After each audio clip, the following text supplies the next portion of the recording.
Thank you for having me on. I'm a big fan of everything you guys do, so Yeah. Oh my gosh, of I really course. appreciate it. So where are you? You're in Houston? I'm in Houston, Texas. Yeah.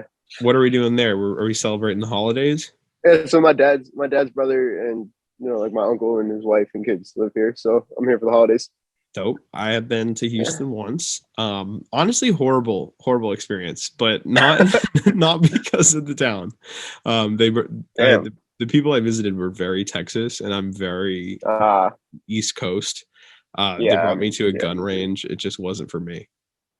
Yeah, I haven't done anything too far in that direction. We're pretty. This is an East Coasters living in Y- Texas kind of house. Yes, So yes.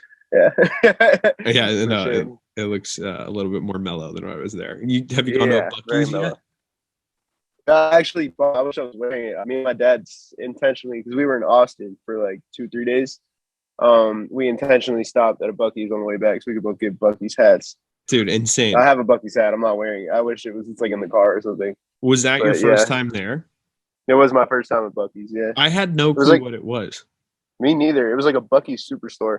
It was It like the size of really like a Walmart, took just me full of so Bucky shit. long to understand that people like that not that they like Yeah, it, but it no, took me I so long feel that that you. was a thing.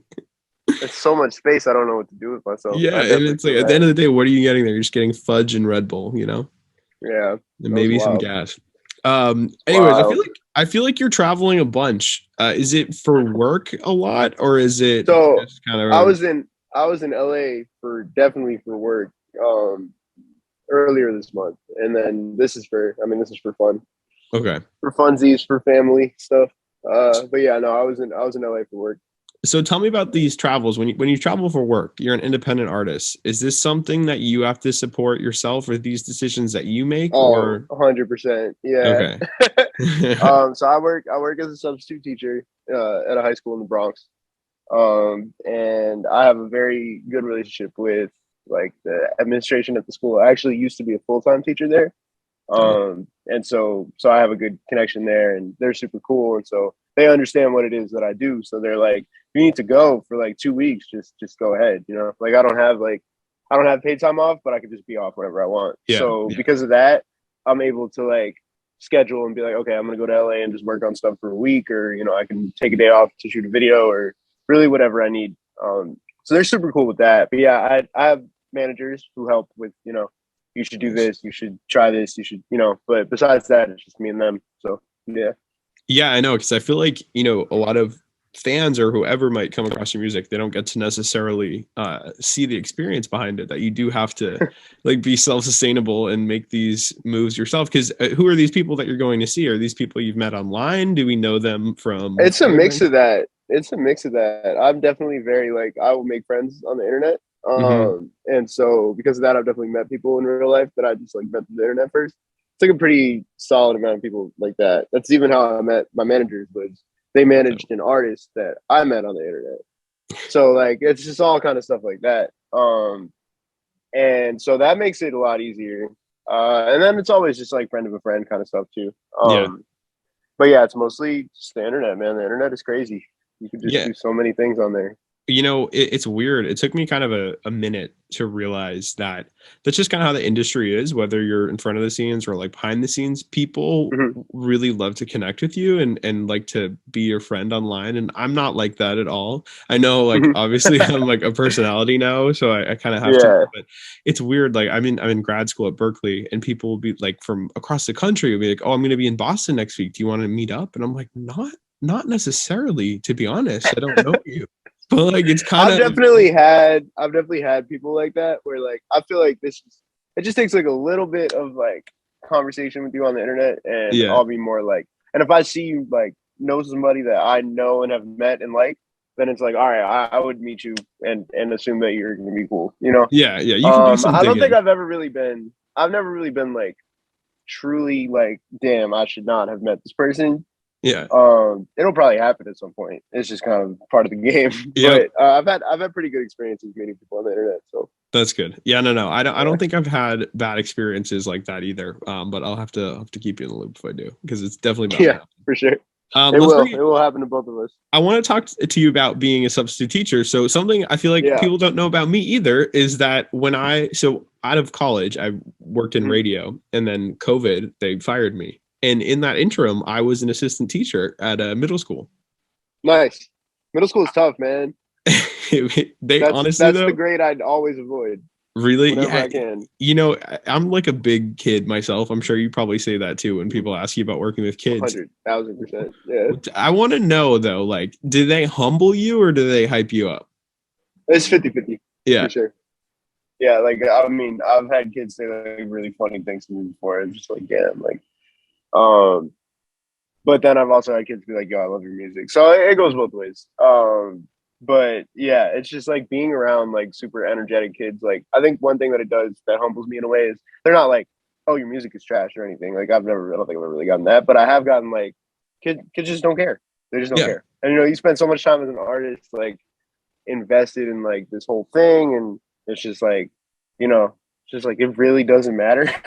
So these like 15-year-old kids just literally don't care. Like, does not matter what you're doing. Doesn't I could get on Lorem that day and like be on my laptop. Like I got on Pigeons and Planes, and then it's just like I got a room of 30 kids in front of me who just do not care about Dude. that. Like they're like, I don't know what that is. That's cool. What about No, I feel that the it's same like way. they just don't care. It's honestly nice to have that though, because no one else in my Yeah. life is giving me that. And I'm sure, you don't have Yeah. people that are just naysaying you. It kind of helps even you out a little bit. It's nice, yeah, because it's not like a naysayer, like oh, your music sucks, you'll never make it kind of Yeah. naysayer, which is kind of whack. It's more of like like the world keeps spinning, and like if you didn't drop that thing you've been sitting on, like people would just kind of go on with their Yeah. lives, and it's just kind of like, all right, true, it really makes you make sure you really want to do it, which is cool. Just makes you think a lot about like intentions and stuff, and just trying to do things the best you can and all that. Yeah, I find it to be cool. It's very grounding. It's very like brings you back to like the real world, because the music industry is not the real world at all. So it's like, No, it really isn't. I actually let's talk about that a little bit. Has there been an experience? Has there been an experience for you where you're like, oh damn, like this is just so far removed from what I thought it was going to be? Well, for sure. I feel like if I ever hang out with people like my friends who like aren't in the music industry, it's like the stuff they listen to is like so different from like what all the people in the industry. They'll be like, oh yeah, this guy's next up, like people in the industry and stuff, and it's like they've been next up in the industry for like 4 or 5 years, and my friends either just found out who they are or like have no idea who they are, and like that's totally fine. That's like just the path and like the way things work, or it's like there'll be artists who've been like sales, like I love sales. I booked sales when I was in college, like it was like 2017, 2016, right? And so it's like they've had this giant TikTok moment now, like twice, I think, really. And so it's like the people there, like, yeah, I found this new band called Sales. It's like I organized a show that you didn't go to 5 years ago with them. Like, it's just like things are like you're so tapped into this music world, and like it's like everything you live and breathe. You listen to like so much new stuff every day, and like it's just like most people just don't. Yeah. So, no, that's so true. Lately, I've been yeah. getting a lot of people who've been like, yo, you got to listen to Grizz. I was like, I know I've been listening to Grizz for like a decade. Like everyone has been. You're the one, or even when Glass Animals got the Grammy nom. Yeah, for the Best Glass New Animals Artist. one. Yeah, I guess that was kind of too. controversial. People knew that they were around a little bit, but yeah, like it's funny how there's almost like two sides of the industry. It's like what the public, the mainstream, and the cool kids, I guess. Exactly. It's like so different. So how does it feel? Because I feel like something that, a lot of people, so like, all right, first off, answer this question for me. Like, where are you in your career, would you say? Like, are you at the beginning or at the middle? Like, I'm at the beginning. I'm very much at the beginning, I think, to me. And so I've been like releasing music as Hadji Gaviota on like Spotify since like 2018. Mm-hmm. So it's been about 3 years, which feels like an eternity in music. But I was a full-time high school teacher for like a year and a half of that. So I've only really been like full on doing this for like 2 years, like where this is really my job. And then it's like you make the stuff and then it comes out a year after that. And then you're making stuff that comes up next year. So, it's like I still am in the infancy stages of like doing all that kind of stuff. I just like started working with managers who were legit. I just started like, talking to like booking agents and all that kind of stuff. So I'm very, very, very early, Yeah. which is cool. I like it. You know, there's only so many places you can go, and I like definitely like thinking long term about like what I would want to do in music. Like I see myself like pushing my artist thing as far as it can take it, and even just in the artist stage, it's like in its infancy. But then after that, you know, I want to get into producing for other artists, and writing for other artists, and even like business side stuff maybe.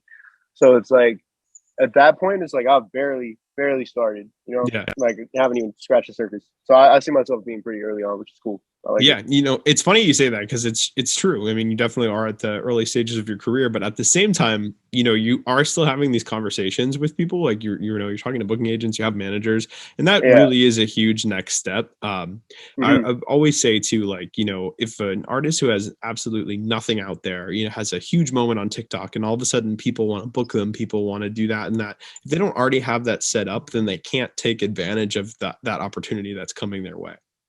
Yeah, I'm thankful for like slower growth. Like I've had like a pretty like because artists have like very like exponential growth a lot of times. Like Yeah. basically since my first like because my first song that did like on like a Spotify editorial, it was on an editorial for like a week in like 2018, and that kind of like kickstarted my whole thing. I think I've had a like that was an exponential growth because I went from Mhm. like nothing to like okay, some people are listening, and then from there it was like everything from there has been like linear, which is good. That's cool because like it's still growing. It's not growing in like a, oh my god, this thing just exploded. Now everybody's like running over, and you know it's just kind of like a continuous like this, which is nice because Yeah. I wasn't really making music until I'm 26 now, I just turned 26.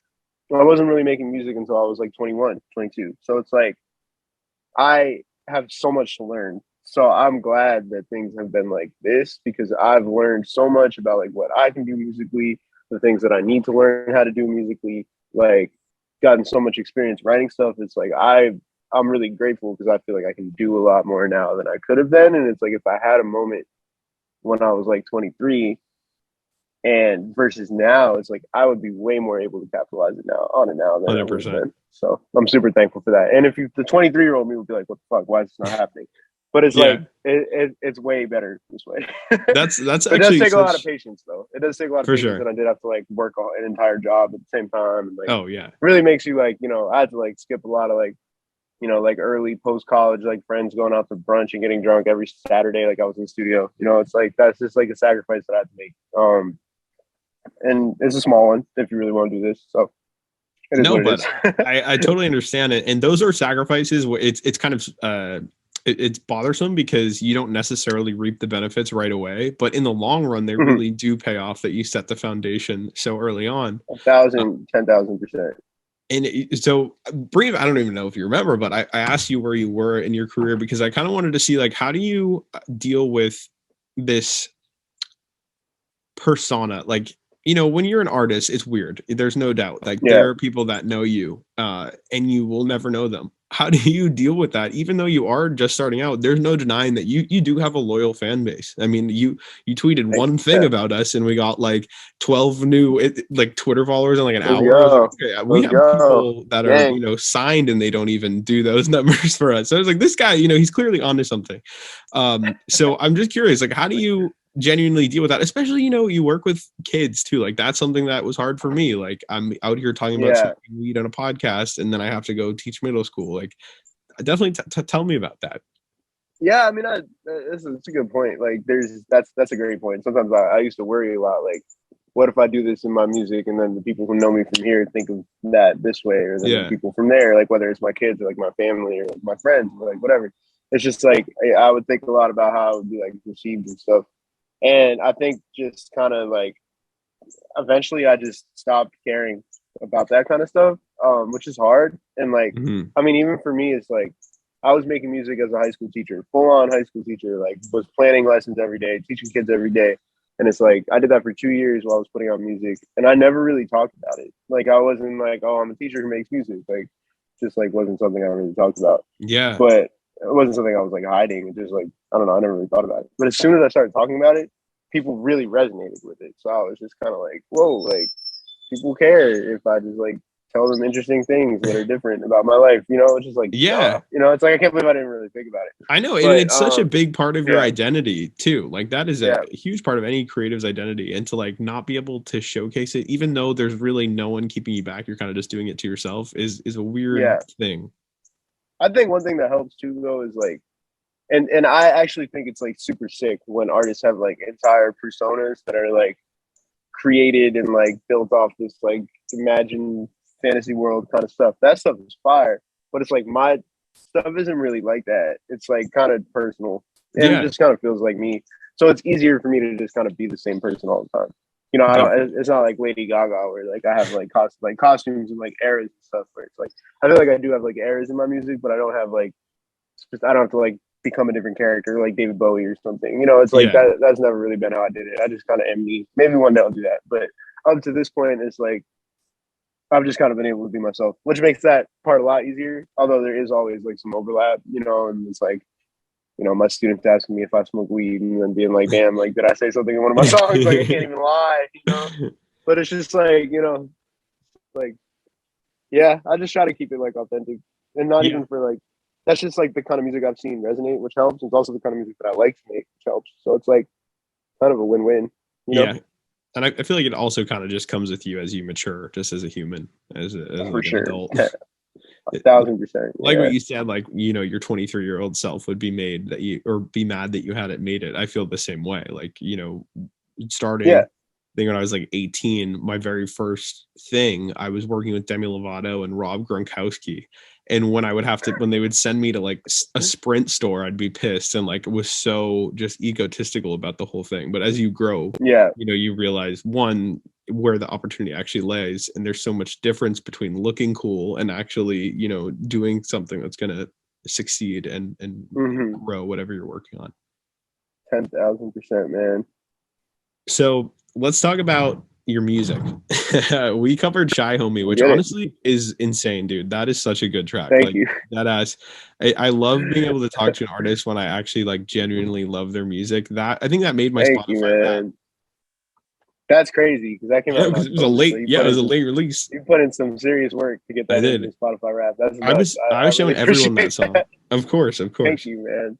I'm really glad because like that was I don't want to say it was like a departure because in a weird way like I started like when I first started making music like I was always trying to like put a lot of like rock influence and punk influence to it because I grew up listening to like I mean I've been listening to hip hop since I was a kid and that was kind of like my entrance to music but like I grew up listening to like a lot of Green Day and the Ramones and that kind of stuff and it's Hmm. just like I had never found a way to like kind of make it seamlessly fit together like those like influences. It always felt like damn this is a rap song and he just like put guitars on it or like damn this is a rock song like why did he fit that rapper song that should have been there but that was the first time I feel like I was like all right no I think this like kind of makes sense so I was really happy when I made that because I was like this is kind of like what I wanted to make for a long time so Yeah, that means no, a lot that people really like it. oh, of course. Have you honestly, when I hear that song, I think it's perfect for sync. Have you tried to get that synced anywhere? I haven't done anything like that. Like I haven't personally tried. I would love to. I think it makes a lot of sense. People tell me that a lot. Like just like oh, this feels like it's like in a Netflix movie or like Yeah. or just like my writing can be kind of like specific. So I think that like if you found the right spot for it, it would like really make a lot of sense. I haven't had any like sync conversations, but it's not something that's obviously something that I would want to do. I mean, everybody would want to do that. That's like the Yeah. goal, kind of. We're but gonna get you a publishing deal. I was just saying, like sync stuff. You know, the song could come out yesterday and then get synced. It could not even be out and get synced. It could be 10 years old and get synced. So the good news is like you know, as soon as someone needs like a really shy song for a Netflix series, like it's just gonna be right there. You know. The Shy Homie limited series. Yeah, need it. That would be kind Uh, of fire. so speaking of publishing deal, let's talk about Mhm. like what are some of your goals in terms of like what are your goals for your next steps? Like where do you think your next steps are? Um, I I really want to take stuff on tour. I think Hmm. is really like my my goal. And so, I mean, like realistically for an artist, like where I'm at, like that probably means opening people's New York shows, like at bigger venues than the ones I've been playing in New York, which would be sick. Like, so, you know, like X, Y, or Z comes in and plays a show in New York, like I'm the local act is there. But then even better than that would just be like doing a couple tour dates for an artist, like on that level, you know, like a Northeast tour. Like I went to school in Philly, so like, you know, I could do a Philly show, do a Boston show, you know, whatever.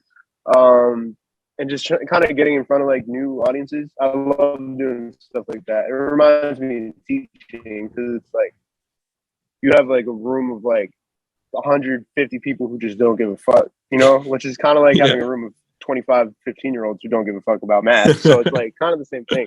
And you have to like be as engaging as you can. I like the challenge, and like it brings out a part of my personality that I think I found in like teaching. Or I used to have this job on campus in college where I would like hand out the school newspaper. And it was free, but like obviously nobody wanted it.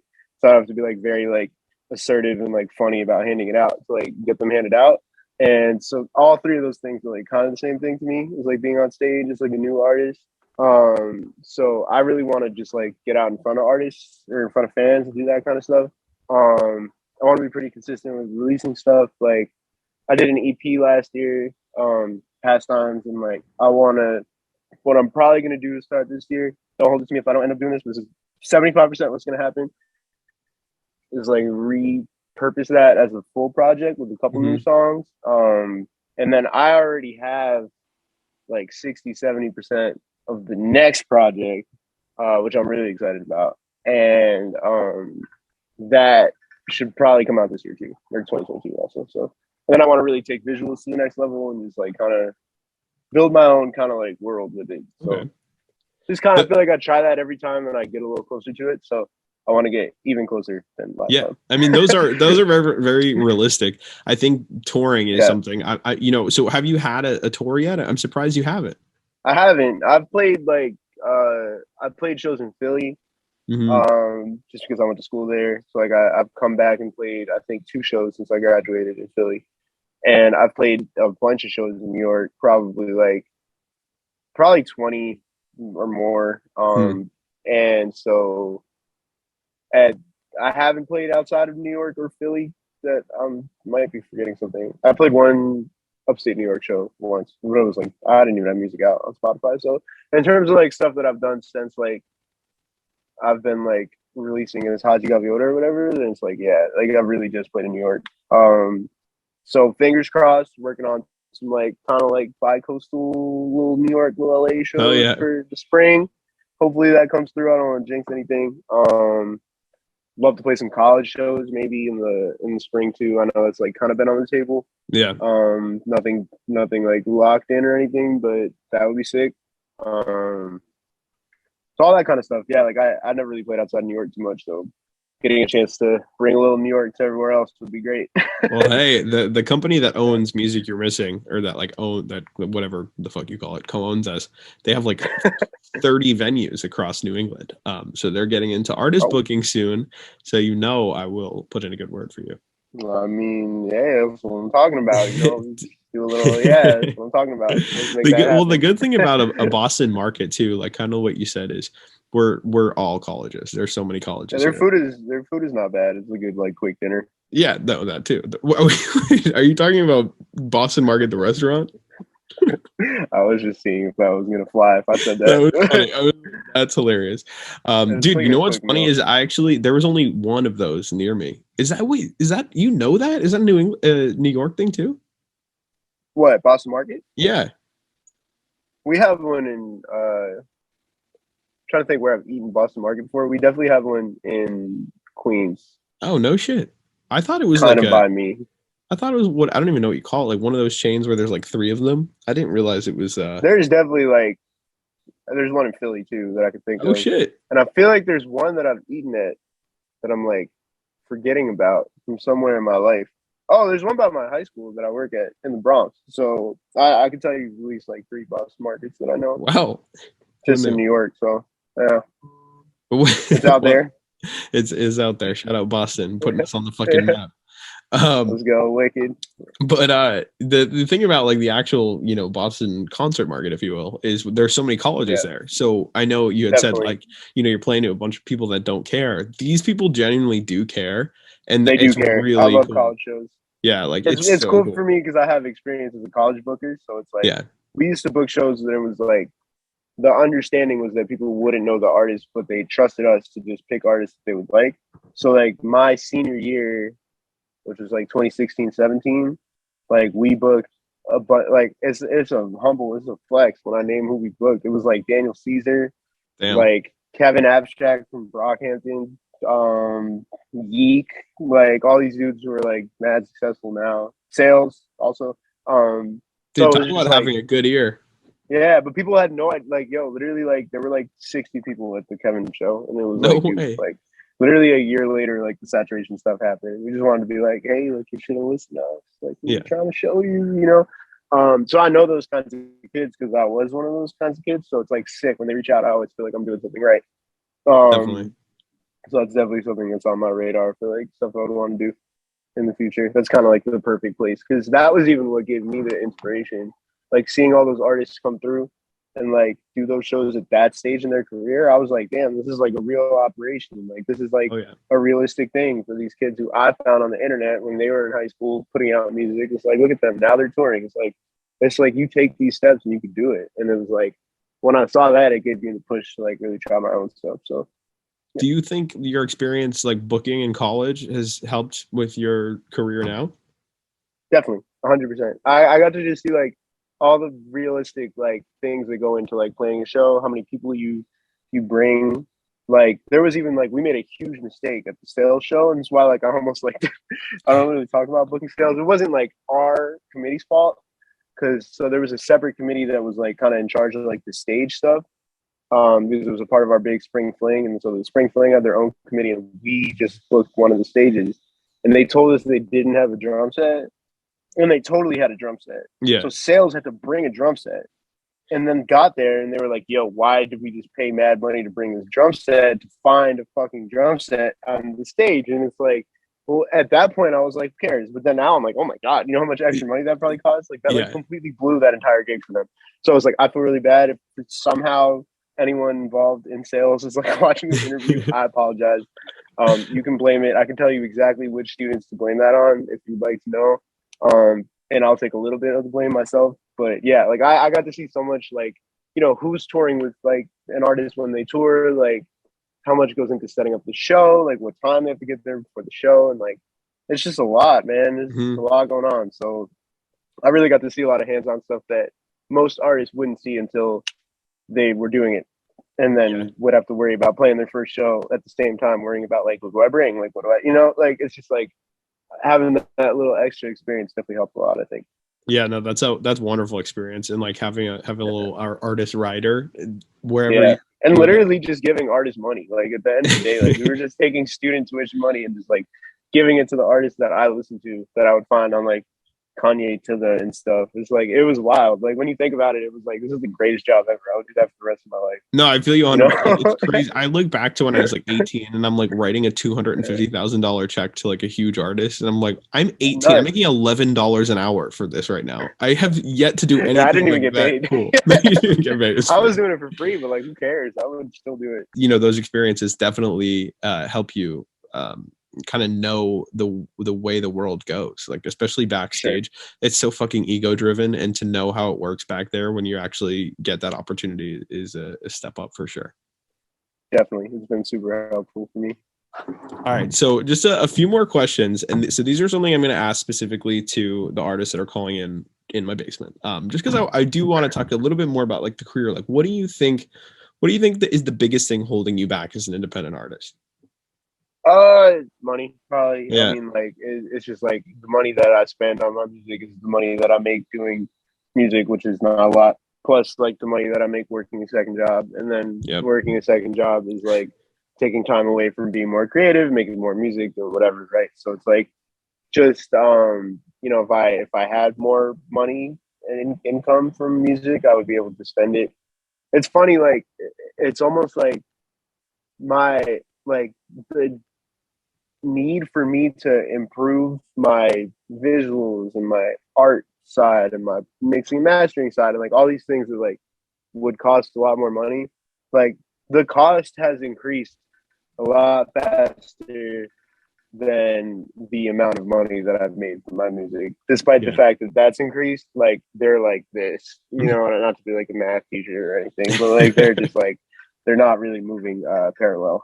Yeah, no, that's So it's a like valid just point. like no, it's kind of unfortunate. It just makes you have to be scrappy and like think about how you want to make money, you know, like where you're gonna spend money. And then it sucks because like I like paying my friends, so it's like when you know, like it gets hard trying to figure out how to split all that. And you know, there's a lot of like alternative ways of funding and stuff that I'm gonna think about just for, or I mean, I'm not like opposed to like a traditional kind of label deal. It's just Hmm. gonna kind of take things as they come. I'm not like in pressing need, like I can't like not release stuff, you know, so it's nice. So it's like I can kind of do things, but you know, to scale things to where I want them to be, like it's like you know, I'm gonna have to get creative, but you know, that's kind of part of the job too, and it's fun. Yeah, So, no, for sure. I mean, that I would definitely say is a that huge step definitely, back. yeah, and just like marketing stuff in general, which also you know you could just spend a lot of money and that would probably work too. But Which I'm sucks. pushing, yeah, true. But I'm like pushing my own, you know, limits on like what I can do marketing Hmm. wise. You know, I'm sure I can. There's so many things that I've left untapped, so I'm just gonna keep trying new stuff and see what works. You know. Yeah. Do you and you don't have to answer this, but like Yeah. do you ever want to invest money in advertising, or is that not something that you're kind of looking at right now? Yeah, I mean, I have. I've done like smaller Instagram stuff. I've done a little YouTube stuff, which is normal. I haven't done anything too crazy. Like I've never like I actually tried. I paid a TikToker like once. It didn't really work. So I was Yeah. like, all right, I'll probably just try to post on TikTok myself. So I've done like a little bit of that. I haven't done a crazy amount. Um, just because it's like I don't know. I mean, it's kind of a crapshoot, which is fine. Like most Yeah. things are a crapshoot, so it's not Well, really that. from my experiences with like paid Yeah. advertising, if you're talking like any traditional means, like you know a Facebook ad, Google ad, or whatever, it's really Yeah. not gonna. If someone sees you and they, even if they like your song, are they gonna actually click on you and then save it, or are you just getting one stream from that money? Whereas like where can you get a bigger return on your investment? There's so many other ways that I think are a bit more strategic, whether that be like the playlisting sites or like you said, Hmm. that paying a TikToker. Here's a hack. If you DM a TikToker and you use the word collaborate instead of like, what do you charge?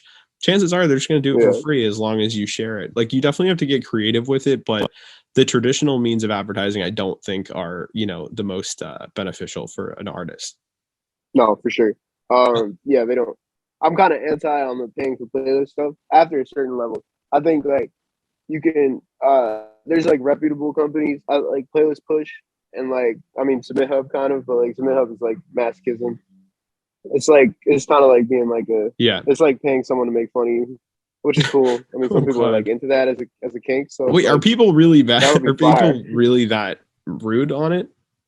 They're not like super rude, but it's just kind of like it's almost like it's like paying to like have the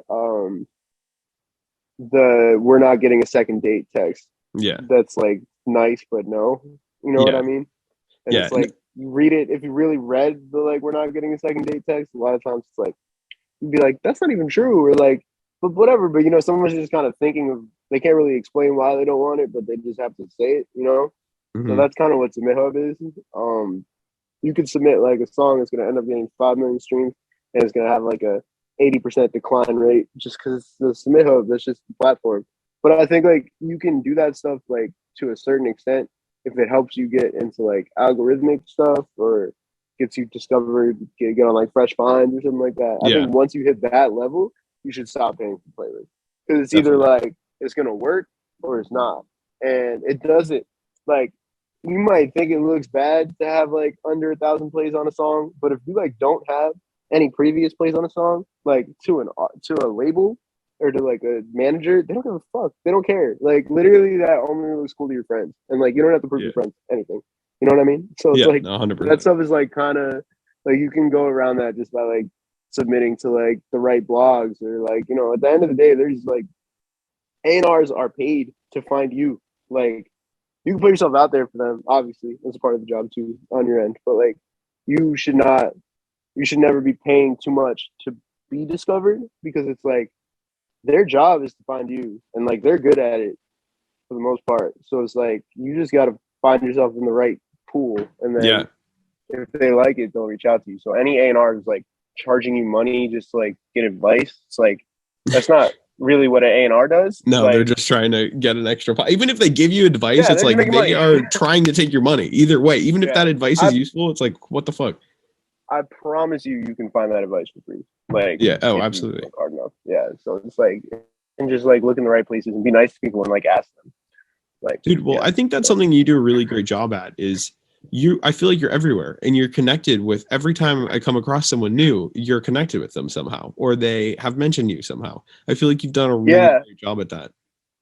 I think a big part of that has just been like, I'm a music nerd. So it's like, I just love listening to new music all the time and saving it and like going back and like finding out more about the artists and stuff. Because I literally was just on like internet forums doing that like my whole life. So it's like, now that I'm a musician, like it's a little easier for me to just have like a playlist where I just save songs that I like. And it's just like, if I like it, like I just put it there and then I tell the artist like, yo, this is fire. You know, I don't like, sometimes I end up working with people, but it's like, I never hit someone up like, oh, like I send me a verse or like whatever. It's just like, yo, like, I just think this is cool. Like, I think this shit is sick. Like, you know, and that's it. Like, no expectations, like, you know, nothing, you know, I just like, and doing that, I've met so many cool people on the internet.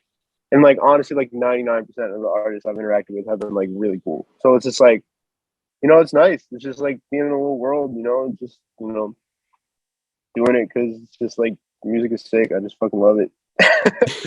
So yeah, that's like definitely been really like the way, like, you know, and it's just like I check my DM requests, like I answer them unless they're like, they'd have to be like really, really, really out of pocket for me to like not answer them. I even reply to like scammers just because it's funny sometimes, you know. Sometimes it is. But yeah, it's just like, you know, somebody hits me up for advice, like, yeah, hell yeah, what's up? That's cool. I can't believe you thought I was gonna be someone trustworthy. So like, yeah, I might as well try, you know.